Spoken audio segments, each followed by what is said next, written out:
one of the top 2 placings in this race. He could well clinch the title by the end of today. So we'll see if he can pull that one off somehow and win this one. Indeed, absolutely. Apologies, everyone. We're having a small little issue there with actually being live on YouTube. We are currently, we should now be live, everyone. So welcome, to round number 10. Yeah, not entirely sure what happened there. So apologies for that. We are in qualifying at the moment, though. First lap times coming.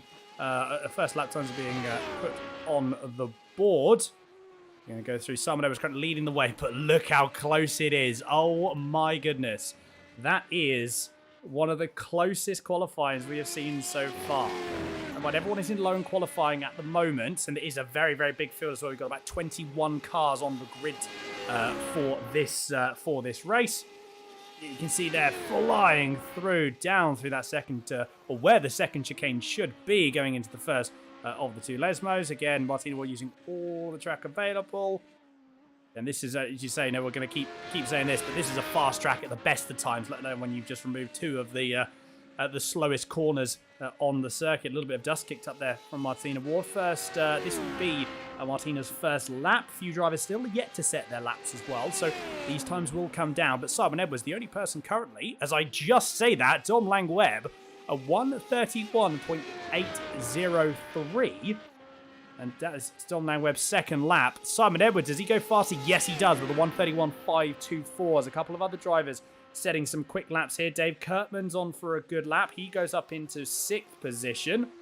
Martina Ward rounding Parabolica onto the exit. What is it going to be for the first lap time set by Martina Ward? Remember, 3 laps the drivers have.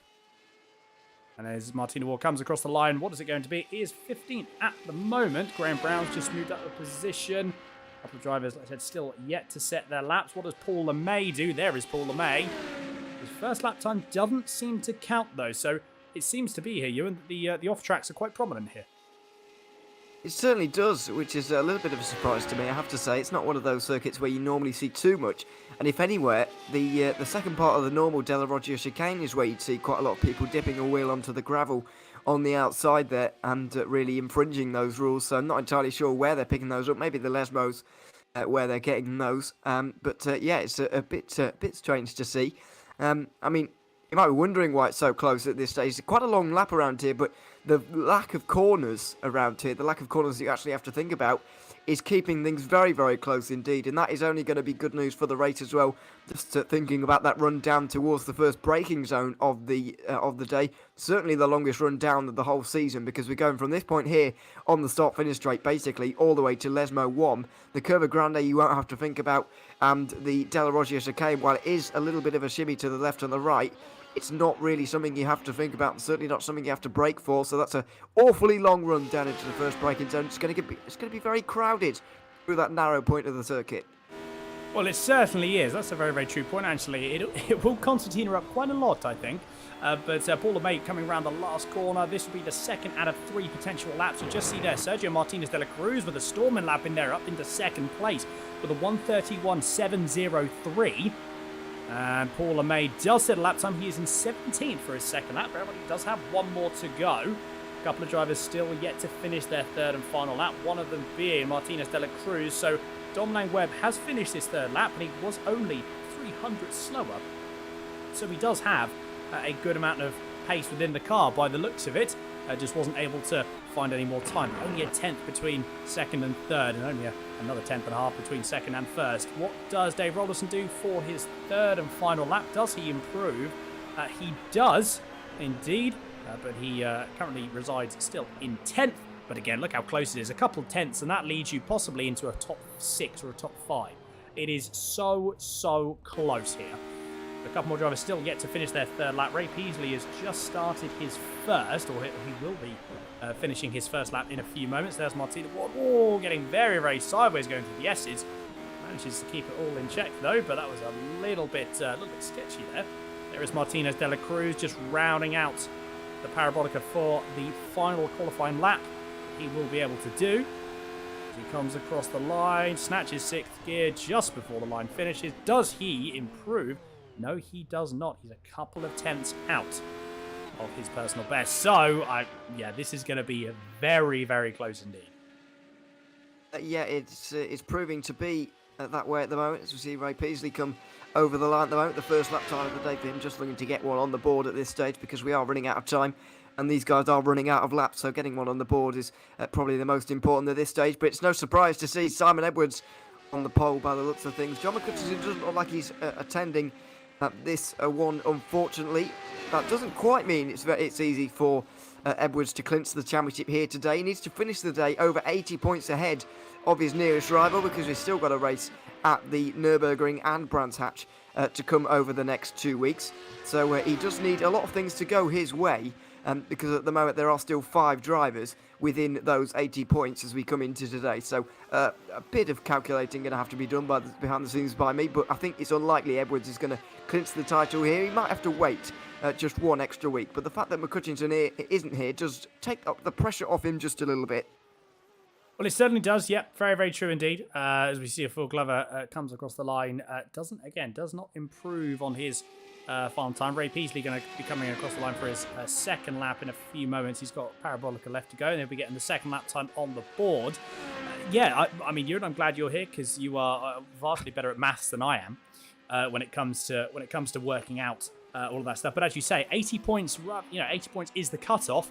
I think it is going to be a little bit of a tall order, though, for Simon Edwards to do it. As you say, he's not going to have it all that easily. Paul Crabb is in third place, which actually, I think that is a qualifying over. So Ray Peasley unable to finish that second lap. Big shame there. But the full grid, and have a look at the gaps here as well. Absolutely madness. So Simon Edwards does take that all-important pole position here. Sergio Martinez de la Cruz in second, Dom Lagweb P3. Mike Busson in fourth, Paul Clark in fifth. Paul Crabb in P6, Richard Brown 7th, Phil Glover in 8th, Dave Kirkman 9th, Dave Rolliston in P10 with Michael LeMay 11th, and Colin Wynn 12th. Darrell Taylor 13th, Graham Brown 14th, Martina Ward in P15, Damien G 16th, Paul LeMay 17th, and that is the cutoff between the second. So the top 17 separated by a second. Absolute madness. Kim Adcock in 18th, Phil Jocelyn 19th, Guy Robertson in P20, Ray Peasley 21st, and then Scott Lear unable to set a lap time in 22nd position. But yes, Paul Crabb will be starting in 6th. So, and currently the gap is 52 points. Obviously, John Hudson won't be scoring any points here, so he will lose maximum points. Well, potentially maximum points depending on what Simon Edwards does. So, mathematically, Simon Edwards could win the championship here. Or could claim the championship. Early, we'll say. Yes. All Paul Crabb needs to do, though, it does seem unlikely because all Paul Crabb needs to do is finish in 18th or better in this race. So if he has a solid run at least, then he will be taking it at least to the penultimate round of the day. And of course, we've got to remember as well, if you look at the standings on the website, we haven't factored in Simon Edwards' drop week just yet as the red lights come on. That is very, very true. But lights are about to go out, and in fact, away they go. It's a very, very bad start for Martinez de la Cruz. Does not get a good start at all. That will be costing him a massive amount of time. Big shame there, but as they now come down, I was about to say they're going to come into turn 1. No, they're not. They're still be absolutely flat out down into the first Lesmo. It's all chopping and changing as they go down through what is turn 1, Curva Grande, nearly 3 wide as they come down. Is it going to be? It's going to concertina up here, as you said, Ewan. It gets a little bit tighter, but it's still flat out. There's no braking at this point. They're absolutely on it as they go through. Big bumps upsetting the car there, if I could actually speak. Going through the first Lesmo, that is the first time they would have actually used the brakes. Everyone managing to keep in single file, but look at that, every single position. I was just about to say, every single position separated by no more than half a second. And as I said, there was no commentator's curse because I did not finish my thought, but that was unfortunately not good. That's not the best camera angle. Apologies for that. I don't know what the cameraman's doing there. But yeah, that all went a little tiny bit wrong. Luckily, though, by the looks of it, not many people were involved in that. Mike Busson's lost a couple of positions just from that small mishap going through the S's. And as now we're still riding on board with Paul Crabb. Martina Ward, I think, has dropped maybe a couple of positions. Might not be the best start or the best exit going through the S's. Simon Edwards has pulled a 1.5 second gap on Martinez de la Cruz, who, despite the start that he had, is still managing to stay in second place. So fair play indeed. Not entirely sure what's happened to Martina Ward, dropping right down the order on the exit of Parabolica. But everyone's still staying relatively close up there. There's a couple of gaps that have opened up, one of which between Paul LeMay, Graham Brown and the like. So there's going to be two different battles here that we can see, I reckon. Yeah, it looks like we're already separating ourselves into two groups, but this second group is already Oh! in arrears. Just Simon Edwards as we go 3 wide through the first chicane, completely and around the Curva Grande now. They're all going to sort themselves out, but that was very sketchy indeed. Monza, not the widest circuit in the world. It was built quite a long time ago, and it's quite narrow. And so 3 wide is a little bit sketchy, especially in these radicals, which are also not the narrowest cars you've ever seen. So that was quite scary, but thankfully everybody got away with it. And yeah, they can all continue on, but Simon Edwards already got a gap on the field, already got out of draft range as well, which is very, very important. Yeah, he's just on that cusp. The tow window here is around about that 1.2 seconds. So in all honesty, I reckon if Paul Crabb and Dom Lang-Webb could actually work together here, maybe... Oh, big moment there. Who was that? Was that Richard Brown? I think, yeah, Richard Brown's had a big off there going down into the S's. I wonder if he clipped the curb on the way into, or possibly looked like it looked like it was a loss of traction on the exit because of the way that he span into the wall on the inside. On the outside, I should say. So, yeah, that could have been a little bit too much throttle and just cost a little bit of time there. Big shame there for Richard Brown. He's doing very, very well. Ray Peasley has dropped a position. But yeah, I wonder if I was in Dom Lang-Webb's position, I would be trying to work with Paul Crabb here and trying to bring that time down, because it is entirely possible. If they can both work together, you can actually see they are still within that draft window. So if they work together here, they will bring that time down. Yeah, they will, and we've seen this trend in iRacing recently, in any car pretty much, that bump drafting is definitely a thing that you can do. Obviously, these guys won't be very familiar with it, or maybe not even comfortable with it either, because it's such a kind of a new phenomenon, and it does need a lot of skill as well. To be able to get yourself through there, and obviously these guys might not trust themselves to actually do it, but it could be very effective even in these cars. You would think that these would not do very well with bump drafting at all, but I think they might still do, because even the LMP2s, we've seen this time and time again in longer endurance races, bump drafting in the LMP2s is infinitely better off than trading positions or just staying behind one another. So it might be possible here in these radicals to bump one another to glory, but we'll see who's comfortable enough to do it, or see if it's even possible, because I've never seen it attempted for good reason. Well, I mean, it can certainly, if you get it wrong, it can go certainly very, very wrong very, very quickly. Have a look at the gap between Simon Edwards and Paul Crabb. It has come down. It's now, was it 1.3 seconds? We're looking around this place, 1.3, 1.2. It's now 0.9. So they're both working together, and they're working together very, very well indeed. Dave Rolliston's just had a moment, must have had an incident on the last coming into Parabolic, and let's see if we can get a quick replay of that before we move on. Is there a bit of a nudge? Yeah, a little bit of a nudge. I'd tell you, to be fair, to Rolliston, keeps it in check though. Fair play. That could have been a very, very nasty incident, but he does manage to keep it all in check. Up the front there, you can just see again, there's a bit of side-by-side between Martinez de la Cruz and Mike Busson. They're going to be side-by-side, as is Paul Clark and Dave Kurtman. They're side-by-side as well, so 2x2 Noah's Ark style, as they go down into the second chicane. And then going down into the first Lesmo. Again, this is just cracking racing. Paul Crabb and Simon Edwards, I'm keeping an eye on that gap, so do not take your eyes off that gap for one moment, because I reckon next lap, maybe the lap after, there's going to be some swapping for positions at the front. Yeah, I think you might be right. It's much more likely to get away for good with the front three as we've got now, rather than getting away on your own, because you've got absolutely no help from anybody. But these guys look like they're so intent on fighting each other that they might be shooting themselves all in the foot all at the same time as they go into Ascari now. Colin Wynn trying to make his way around the outside of Darrell Taylor, not able to do it, but the side-by-side battling opens up a gap that has to be closed down the next straight, and it's all very inefficient. As I said, a front three are much likely to get away from these guys than Simon Edwards was on his own, because he had absolutely no help at all, especially when they're battling like this. Paul LeMay down the inside now. It's all very entertaining, of course, but not that efficient when you're looking at trying to win this race. Well, certainly so. I mean, this is the battle for B10, but, you know, again, there's a battle possibly on the cards. This is a top 5 here. This is a battle for top 5. If everyone plays and keeps a level head, this could very well be, we could see, Colin Wynn, Dave Rolliston, possibly up into 5th place. At the rate this racing is going, you simply don't know when it comes to a race like this. 16 laps are in total here. We've already gone through 5 of them. Dave Kurtman once again. So Dave Kurtman, Paul Clark side by side. The top 3 have just gapped now. 3.2 seconds is the gap, but they are now all together. So next lap we're going to see some movement, I reckon. Oh, that's very, very close. Fair play to Paul Clark there. Just kept it pinned through the outside of the second chicane. And manages to keep it in check. Absolutely fantastic stuff. Really, really good racing. A little bit of drop there for Martinez de la Cruz. He drops down the order. He's going to be dropping a couple of... He's still on the grass as well. He's dropped 3-4 positions. And he's way, way off. That's going to cost him a mountain of time. Just a tiny, tiny little mistake there on the exit of the first Lesmo. And a massive... Look at that from P5. This is the thing. This is how close it is. There we go. The old lazy cameraman as well. Apologies about that. But yeah, Martinez de la Cruz went from... So that was a P6, P7... down into 17. It goes to show still how close that everyone is actually. This is probably the closest we've seen the grids, or at least the top, the top 15, top 17 within this field. There's a bit of 3 wide. That's a bit dangerous. That's very, very dangerous actually. But everyone keeps it all in check though. Manages to go into single file. No one is holding up here, are they? They are wanting these positions. There's absolutely no hanging about at all with these. Yeah, no hanging about at all, and it is a bit of a surprise to see how fiercely they're fighting over these positions, especially these guys who are fighting and squabbling over a place outside of the top 10. Maybe you can understand it a little bit more from these front 3, but even then I would expect them to be trying to work together to get away from the rest of the field, because they have not got an unassailable margin over the rest just yet.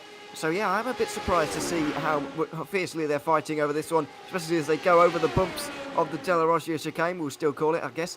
Because what else would you call it? It's a strange contraption there that they've got at the chicane. But anyway, it's very bumpy as well. I'm surprised nobody's dropped it there. I was wondering in qualifying, Christ, somebody's going to drop that on lap 1, and we're going to have a big accident. But thankfully, everybody's been able to bounce their way over those curbs and all sorts that's down there, all fine, and everybody's still in the race. But yeah, it's a strange thing. It certainly is. I think as well, it's the joys of having a car with some relative amount of downforce that actually pushes the car into the ground is while the tyres are a little bit colder, you do have that downforce there because you're going through it almost VMAX. What's happened to Dave Kurtman? Dave Kurtman's had a moment. Are we going to see Dave Kurtman off somewhere? He recovers the car. There's a puff of smoke, which I can only assume is the puff of smoke from Dave Kurtman. So I think you can just see him. Yeah, there is Dave Kurtman there. He's got a little bit of damage though. He's actually got quite a lot of damage by the looks of that car. I wonder if he's going to have to pull into the pits. He might try and continue on. If he is, though, he's going to fall into the clutches. No, he does come into the pits. I wonder what happened to Dave Kurtman. Let's see if we can have a look here. Another replay. Oh, that's not good. That's going to be a spin. Whoa. Oh, who got involved there? Yeah, he got hit, didn't he? Possibly. He certainly did. Obviously, lost the car on his own out on the gravel, and then spun across the road himself. But I think he got help from Colin Wynn. I think he was going to save it otherwise, but it's so grouped up back there, and their cars are so close. It's very, very difficult not to be hit as we look at the battle for what is now 10th position. Once again, they're battling over a top 10 position at least, and Guy Robertson sends it down the inside through the little left-handed kink in the straight there and makes his way through up above Tim Adcock, as Darrell Taylor now looks like he's had a couple of problems through the Lesmo. Oh my goodness me! That's a huge accident in the group behind. Oh my goodness! That looked to me, there was it Phil Jocelyn that got involved? I don't think it was Phil Jocelyn actually, it might have been a bit further down, but someone caught the grass of the exit, or caught the gravel on the exit, and he just flicked the car around on the exit of the Lesmo. And, well, that was it, done deal. Unfortunately, Mike Buss and Damien G got involved in that as well. Let's see if we can get a replay of that. That was a humongous, that's more after. Whoa, someone got sent into the stratosphere. Oh my god. Oh, there's crash. There's just everything. It's all happened at once. Everything has gone on. So the last 7-8 laps of relative calm have just. This is where it's all now happened. Normally it's spread out over a few laps. It's just all happened here, as it turns out. So let's see what happened to Mike Busson. So this is going on to the exit of. So this is. Oh dear, that's not good. Mike Busson had really nowhere to go. That was the second Lesmo, so there was an incident earlier than that. It just, you can see there, cars just disappear. So it happened, a bit later than that. And I wonder, I mean, that could have been, it honestly could have been anyone. Actually, that's some aftermath. I really, honestly, I don't actually know. I really don't know what's going on, to be fair. That's still the same concept. There's just been... so much happened at that particular moment that we really, and honestly, I don't actually know. I think Mike Booston had his own problems. This is Martina Ward getting caught up in the other accident with Tim Adcock and somebody who's on their head down there in the gravel in these cars, bizarrely. So yeah, there's 2 incidents that have gone on there. One for Booston, who's now in the pit lane. I'm presuming as well that we've also had others in the pit lane or out the race, quite possibly, after that one. But yeah, I think there were 2 incidents indeed through the Lesmos there, because yeah, that was not all Mike Booston. There was definitely that 3-car incident that we were watching live in the background as well, which we saw. So yeah, who really knows at that point? It's yeah, a bit of a mess. Well, it certainly is, isn't it? it's a big old mess there. But I mean, that certainly it has opened the field up quite considerably. So you've got the people that are currently in the pits. You had Scott Lear, who hasn't actually set a lap. Damien G, Tim Adcock, Mike Busson, because they're all in the pits. But they have now come back out. I believe Martina Ward has pitted. Yeah, so we've had currently the drivers that have pitted: Dave Kirkman, Richard Brown, Darryl Taylor, Martina Ward, Damien G, Tim Adcock, and Mike Busson. So all of those drivers have pitted. And on the 7th lap, you had Taylor, Ward, G, Adcock, and Busson. They have all pitted on the 7th lap. So there must have been obviously all the drivers that were involved in those incidents. So that was what happened there. Again, not ideal by any stretch of the imagination. This is a bit of side-by-side battle. So again, drivers still not holding up. They are wanting any positions they can get their hands on. And Richard Brown and Darryl Taylor are battling for P number 16 in this particular race. They've got a sizable gap between themselves and Dave Kirkman of 15.6 seconds. Actually, they haven't, though, because Dave Kirkman's only about 3/10 ahead. Apologies. So this is Dave Kirkman, Darryl Taylor, and Richard Brown all battling for P15. Dave Kirkman leading this little mini train. And then a sizable gap up ahead to Glover of 15.3 seconds. So quite a hefty gap there, to be said. Certainly not an impossible. We've seen what happened in the last 2 laps. If anything can happen. Yeah, I've noticed at the front as well, though, the positionings haven't changed. So this is going to be, there's 6 laps to go here. There it is. Sorry to cut across you. There it is. Paul Crabb was indeed bump drafting a little bit there. Simon Edwards, not round the corner, obviously, because that is really dangerous. But down the straight, definitely. But yeah, I mean, not changing positions at all until we mention it. And then they do. So, Paul Crabb around the outside into the Lesmo is not really going to work. I do wonder, though, if this has been happening fairly often and we just haven't noticed because the positions haven't changed. But I'm unsure whether Crabb just can't overtake or won't overtake at this point. Well, yeah, I mean, Don Langweb, he's got front row tickets here because he's seeing what's going on every single lap. He's seeing what's just happening. He's just letting it happen at the moment. In all honesty, I don't blame him.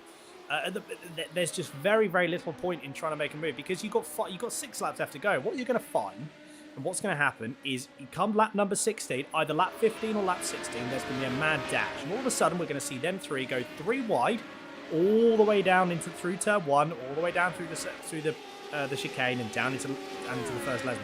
That is exactly what I put my money on. That's what we're going to see. It's going to be a 2-lap dash. Because the problem is now if you try and make a move, I mean, what's going to happen is the person will just then overtake. You don't want to be in, as weird as it sounds, you don't want to be in first place here. Because it's such a circuit, it's a circuit that just promotes drafting and slipstreaming.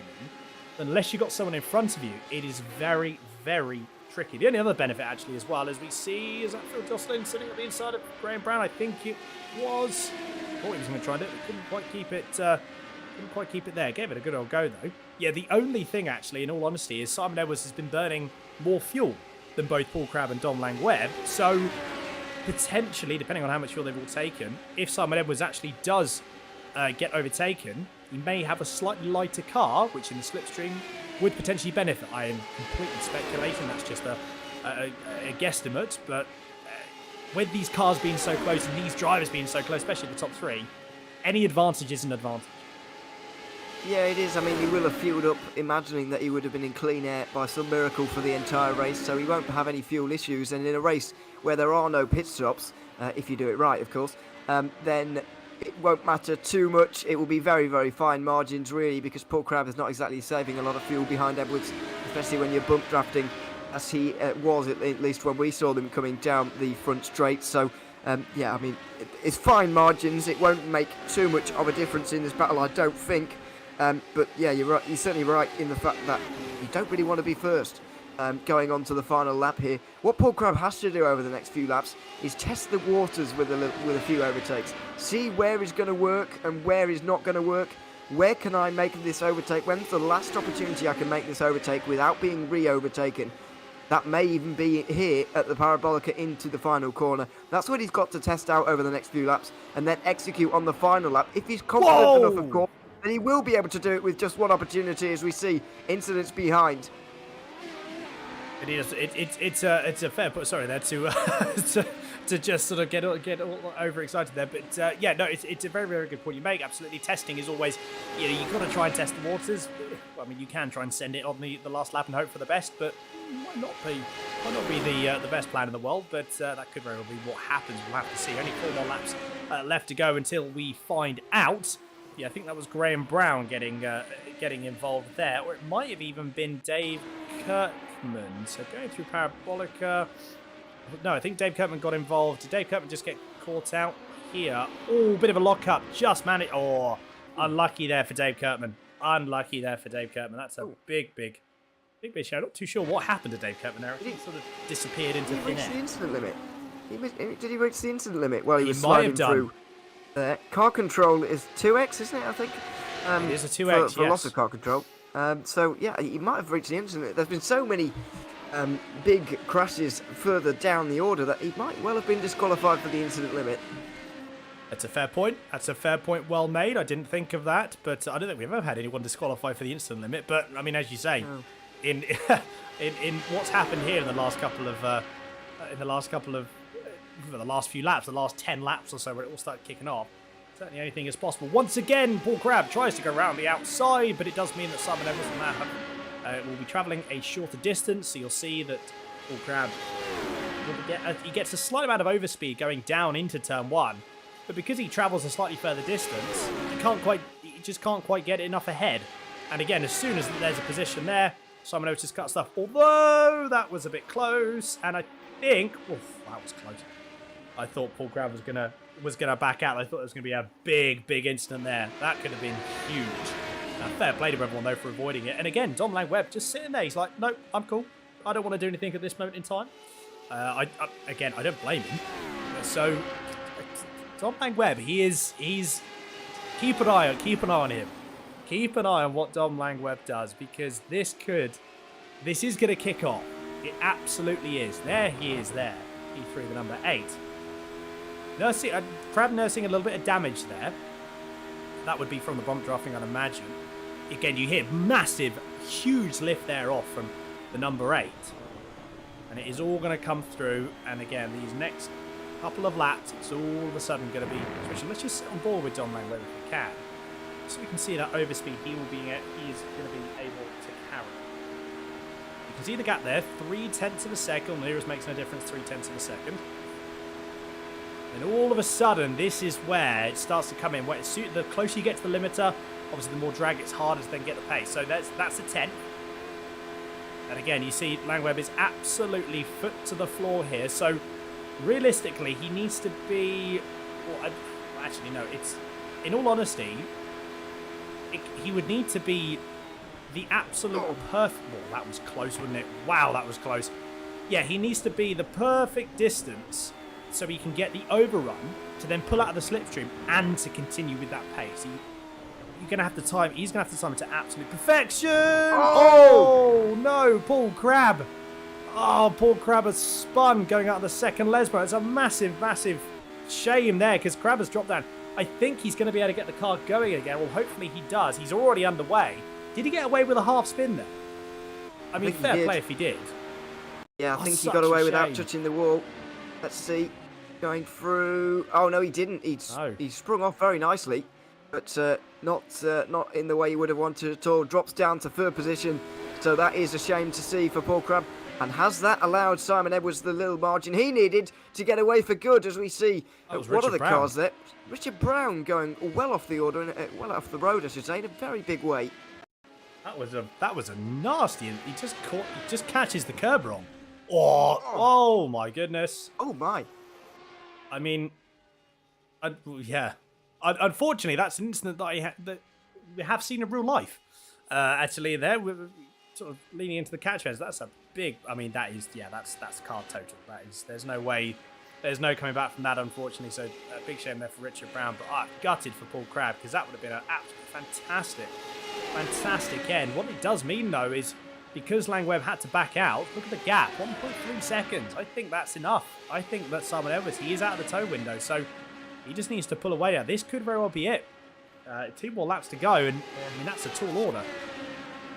It certainly is a tall order. I mean, any gap at this point it is one that could well hold till the line, because you saw earlier, obviously Edwards got a gap that was double as big as this, but there was, for a start, about 10 or 12 laps more left in the race, and also there was a number of cars chasing him down all at once, all helping each other. Crabb and Dom Langweb were able to eventually get to him and get away from the rest as a 3. But on this occasion, it's 1 versus 1, basically. There's no advantage in terms of slipstream to either of them, and they're just going for it. There's not enough corners on this circuit for Dong Lam Webb. Even if he was quick enough and had pace in the tank, there's just not enough corners for him to really make the difference with this amount of laps to go. Yeah, unfortunately not, and the gap's opened up a little bit. There's the white flag that has been waved. So yeah, I mean, you just see there, 1.4 seconds is the gap. It just isn't that much. What's happened to Paul LeMay? Paul LeMay, a spin there. A spin on the Parabolica for going on to that last lap. Manages to get it going, but that's going to cost him a couple of positions. He's not going to lose another position to Martinez de la Cruz. He's about 18 seconds down.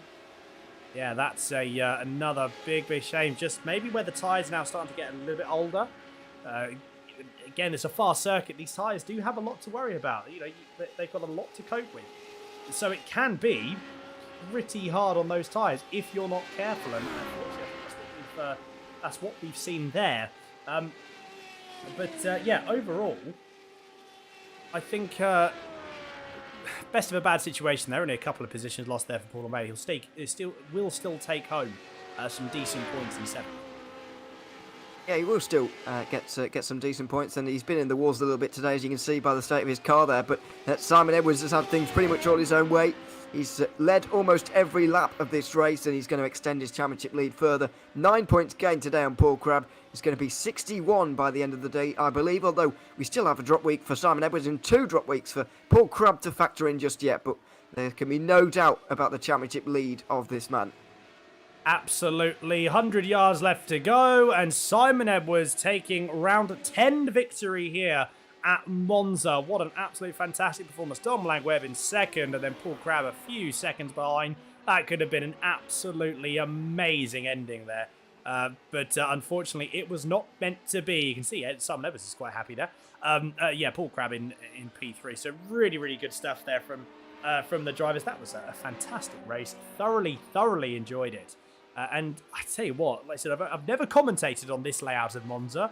It certainly provides some interesting racing, shall we say? I think is the is the best way to put it. But I mean, yeah, again, these cars, you know, the fact they've got downforce, it does promote some really aggressive slipstreaming that you can do.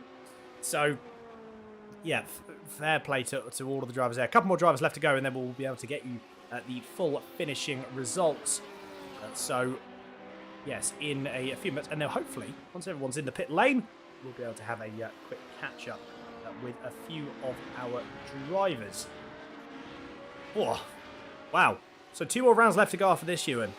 Now, again, still to play for, but yes, in theory, obviously, Paul Crabb getting that P3, so he will be gaining some good points. So he moves up into 2nd place, but obviously the gap extends. It's probably going to be around, I would imagine now, between 52 and maybe 55, 56 points is the gap between Simon Edwards and Paul Crabb. I would imagine, or around about that anyway. Dave Kirkman's in 4th though. Obviously, Dave Kirkman down in P20, so he's not going to be. This is certainly not going to be his best race of the season. So yeah, this is going to factor in quite heavily within this championship. It's going to be quite a lot of moving around. Yeah, there is. This race has confirmed that Kirkman and Martin Booker as well will not be championship contenders anymore. Mathematically, I think they are now out of it. and it is down between Edwards and Paul Crabb at this point. John McCutchinson as well not only drops down to third, but also drops out of contention to win his second championship here in the Radical Race Series. So, Simon Edwards at the moment looking like he's going to a third title, an unprecedented third title. Obviously, this is the 7th season. We've now got two-time winners going for this one in the form of Edwards and Crabb, and it looks like Simon Edwards is going to win the race to be three-time champion in this series. Well, certainly at the moment it very much does indeed look like that, but there we are, Simon Edwards taking that race win provisionally. Tom Langweb in second with Paul Crabb third, Paul Clark taking P4, Colin Wynn in P5, Dave Rolliston in P6, Paula May in 7th. And then we have Sergio Martinez de la Cruz in 8th, Guy Robertson P9, Michael LeMay in 10th, Phil Jocelyn 11th, Phil Glover in 12th, Ray Peasley taking P13 with Darryl Taylor in 14th. Graham Brown P15, Martina Ward P16, Damien G 17th, Tim Adcock finishing a couple of laps down in P18. And then we have Richard Brown, Dave Kirkman, Mike Burson, and then Scott Lear all finishing multiple laps down after various incidents throughout the race. We are going to take a very, very quick break while we we're not going to do that because we've already got people in the interview waiting room ready to be interviewed. So let us have a very, very quick chat with, who should we have a chat with first? Let us bring in, I think we've got, let's bring in Dom Langweb. Dom, a P2, I was about to say a P3, but no, a P2. It could have very well been a P3, but after the incident that Paul Crabb unfortunately had in the last few laps, P2 was pretty much secured for you. Talk us through it. Well, it was unfortunate for him, but not so unfortunate for me. It was just kind of a matter of time, I thought. They were racing so hard for so much of that. My plan was I'll be happy with P3, and if someone goes off, then I'll take P2. But there wasn't much else to it, to be honest. I nicked Dave Kirkman's setup, so I've probably got 50% of it to throw his way. I'm using his steering wheel, so that's the other 50%. It's more Dave's win than mine. So we'll credit Dave in that as well, absolutely. I mean, we noticed this actually, myself and Ewan were talking about it during the race, that you were holding back. Was there any indication that you wanted to go through it? If it had stayed like it was until the final couple laps, were you prepared to then absolutely go for it, or were you still content with P3? Well, I was behind more for a lack of skill than anything, but there's so much draft. So if you lose it in the sort of wake through the corner, then you catch back up again in the draft. So there was no real point in pushing too hard. You'd either end up hitting the person in front or throwing it off. So which unfortunately we saw happen to Paul. Yeah, like I said, it's just pushing that car a little bit too hard. Maybe couple that with the fact, obviously, the tyres were a little bit older. So, a shame there for Paul Crabb, but obviously, very, very good for yourself as well, Dom. Really, really good on P2. Congratulations, and all be well next week. We'll hopefully be able to have a chat with you in similar circumstances. We'll see. Yeah, we'll see. Cheers, guys. Cheers, Dom. There we go, Dom Langweb there, P number 2. Let's have a quick chat with now. Let's have a chat with Paul Crabb. Paul, I mean, congratulations and commiserations, I think, at the same time are in order. Running P2, fighting Simon Edwards, tooth and nail for pretty much the entirety of the race, and then it all just unraveled a little bit towards the end, but we still got away with a P3. Oh yeah, I was happy with that. I slid. I put just a touch too much throttle on the second Lesmo, and I went round and touched the barrier a bit. But apart from that, I mean, I was more than happy with the race considering my starting position. So I could just get alongside Simon. If I was within 0.2 coming out with a parabolic, I could get alongside him. But going through the kink towards the first Lesmo, you just had to be so careful because it's so easy to wipe each other out. But good fun. Yeah, well, we were noticing that actually. Going through that second, or going through the chicane. Yeah, it was fast. You were almost at VMAX at that point, and it does tighten up. It's a little bit narrower. So, I mean, everyone got through. There's a couple of instances there. I think Richard Brown had a big moment there as to show what can happen when it doesn't quite go to plan. But yeah, I think, considering, P3, you're currently third in the championship. You will have moved up. Provisionally, I think we can almost guarantee you would have moved up into P2. And still only about, mathematically, there's a chance for yourself within the championship. And then, 2 rounds left to go. So are we looking forward to those two last rounds?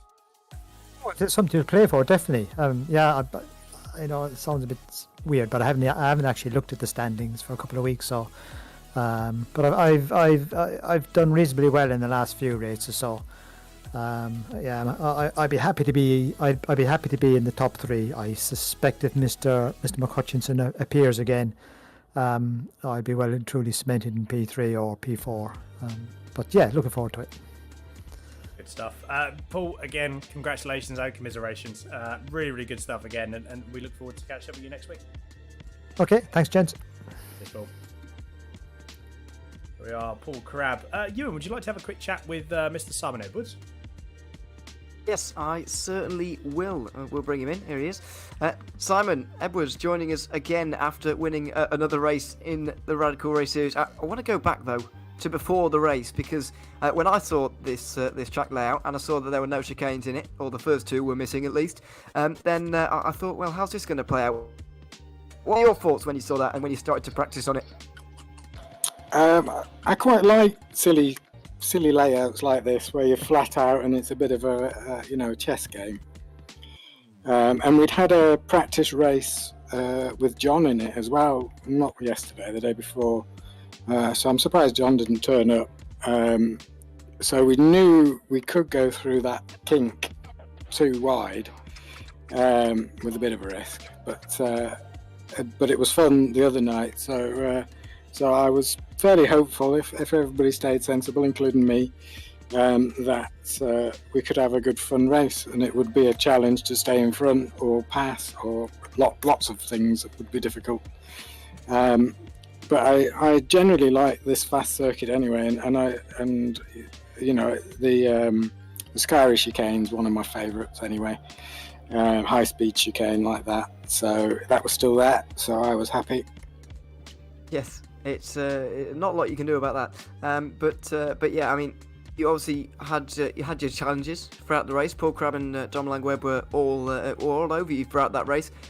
Did you feel in control? Though it certainly looked like it was actually more difficult to overtake than I imagined it would be. Actually, did it feel like that as you were defending the lead, or did it feel like a hard fight the whole way? Well, I had a little sneaky advantage. I'd done a Monza special setup, so I'd worked out how could I get my fastest top speed. So I took all the rake out of the car. I took all the tow out of the car. I put the tyre pressures up, and I found that if you took the camber and caster down, that also gave you a little smidgen. So my absolute top speed was about 2 miles an hour faster. So it was always going to be tricky to get past me and stay past me. I was a tiny bit slower in the corners, and it was a bit sketchy with no tow in the car. But I had that in my mind, and I thought I've got an advantage over them, even though it probably wasn't real with the tow. But that was what I'd done, and how I tried to take the stress off myself, thinking I'd got a small advantage. Yeah, absolutely, and obviously you held on well in the end to take another race victory, so we can congratulate you on that once more. Thanks very much for coming to join us and have a chat, and yeah, once again, congratulations. Thank you. It was an enjoyable race. Thank you. Thank you very much. Simon Edwards there, race winner once again here at Monza. Indeed, we've got time for one more quick little interview, and that being Phil Clever. Phil, a P12 finish for you today. Having dropped a few positions, but all in all, though, I think we avoided some carnage that happened sort of throughout the race. I think overall that was a pretty solid performance. I think you and Phil is that. There we are. No, sorry. Yeah, sorry. Yeah. I think I was saying last week, I'm not sure about these bigger, quicker tracks. I like the smaller ones, and I think I qualified 8th, didn't I? Yeah, qualified 8th, which is not bad for me. I'm normally right down the bottom when it comes to qualifying. But then didn't get a very good start, and then somebody, I can't remember who it was, but went off, and I had no option. I ended up in the gravel and behind them. So then I was last. Put about, I don't know, 5 or 6 laps in trying to catch them up, which eventually I did, only to make a bit of a mistake to go back down again. So I think at the end of the day, 12th, I'm reasonably happy with that. Well, and you know, like I said, a couple of rounds left to go. Currently, you are. I'm just having a quick look. So 18th in the championship. You know, some points taken away today, absolutely. So I think, you know, overall, I reckon there's definitely some wiggle room, because it's very, very close between yourself and, you know, even up to 13th, to 13th, 12th, 10th even. It's all still pretty close. So there's still quite a lot to play for. Yeah. I'll just come down to the next. How many rounds have we got to go? Is it 2? 2 rounds, yep. And do you know what the tracks are? Sorry, I should know this. No. So we've got Nordschleife next week, and then the week after, I believe you were saying it was Brands Hatch. Okay, I'm not sure we've driven Brands Hatch before.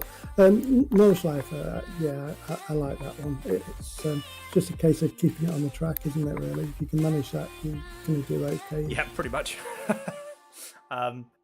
That's normally the last one we do, though. So is it Brands first and then that one last? I believe it could very well be, actually.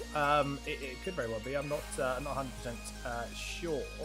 I say we'll have to just having a quick look at the calendar and just seeing what it is. No, so it's Nürburgring combined, and then it is Brands Hatch. So Brands Hatch is the final round. Okay, that's a little different from what we normally do. So yeah, good. Well, I look forward to seeing you there. Absolutely. Phil, pleasure as always, and we'll catch up very, very soon. Yeah, take care, guys. Yeah. Cheers, bye. There we go, Ewan. Another round done and dusted. Certainly an exciting round. And very much looking forward to only 2 rounds left to go, and then we will be seeing who is crowned champion for season number 2 of 2022. Yeah, absolutely. We're one step closer to knowing who's going to be champion here in this second season of this year, and yeah, it becomes more and more clear every week. It looks like Simon Edwards is going to be the champion for the 3rd season in a row. He was kind of running out of chances to lose this title, and I feel like today was one of those big opportunities for him to lose it if anything was going to go wrong, because I thought the pack was going to stay very close indeed up towards that battle for the lead because of the straights around here, because of the draft. And so it could get chaotic, and you could get shuffled back very quickly without almost doing anything wrong. But in the end, Simon Edwards got a nice gap early off the start. He got away from the mayhem, I should say, and he let a smaller number of drivers get up towards him to battle it out for the race win. A little bit of luck on his side, of course, but obviously there was no luck in his pole position and getting himself into that position to be in the right place at the right time. So fair play to him once again. It's another race victory, and it might well be another one in 1 week's time. We'll wait and see, but he's certainly inching closer to that 3rd title. He absolutely is. As you say, next week we will see what happened in the final couple of rounds. But that is it. That is all we have time for. Thank you very much, as always, for tuning in and watching and supporting the UK and Ireland Radical Race Series, and also for supporting Absolute Sim Racing. We will see you next week for Nordschleife, one of the trickiest circuits in any sim racing, within sim racing as a whole. An interesting circuit, and these cars will certainly be providing some good racing as ever. So we will see you there, but until next time, as always, everyone, take care, stay safe.